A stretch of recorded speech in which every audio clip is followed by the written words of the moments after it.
আমি যাচ্ছি, পেছনে লাগেজ।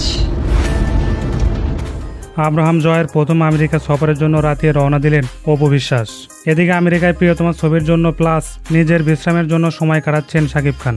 তাহলে কি শাকিবের সাথে দেখা করতে অপু বিশ্বাস তার ছেলেকে নিয়ে আমেরিকায় ঘুরতে গেলেন? তাহলে কি তারা এক হওয়ার দিকে এগিয়ে যাচ্ছে? এমন প্রশ্ন ঘুরপাক খাচ্ছে নেটিজেনদের কাছে। কিছুদিন ধরে দেখা যাচ্ছে একে অপরের সুমধুরভাবে প্রশংসা করতে। এই জায়গা থেকে নতুন কিছু চিন্তা করাই যায়। অপু বিশ্বাস লাইভে এসে বিদেশ যাত্রার জন্য তার ছেলে আব্রাহামের জন্য দোয়া চেয়েছেন।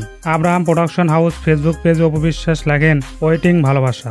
কোন ভালোবাসার জানান দিচ্ছেন অপু বিশ্বাস সেটা সবারই এখন জানা। সাকিবের ছেলে প্রথমবারের মতো আমেরিকায় সাকিবের কাছে যাচ্ছে দেখা করতে, তা আর কোনো সন্দেহ রইল না। লাইভে অপু বিশ্বাস বলেন, প্রথমবারের মতো আব্রাহাম নতুন কিছু সারপ্রাইজ পেতে যাচ্ছে।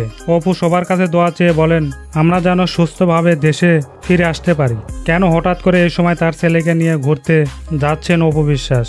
তাহলে কি সাকিবের ডাকে অপু বিশ্বাস তার ছেলেকে নিয়ে বিদেশ সফর করছেন? হ্যালো ভিউয়ার্স, আপনাদের মতামত অবশ্যই কমেন্ট বক্সে লিখে দেবেন।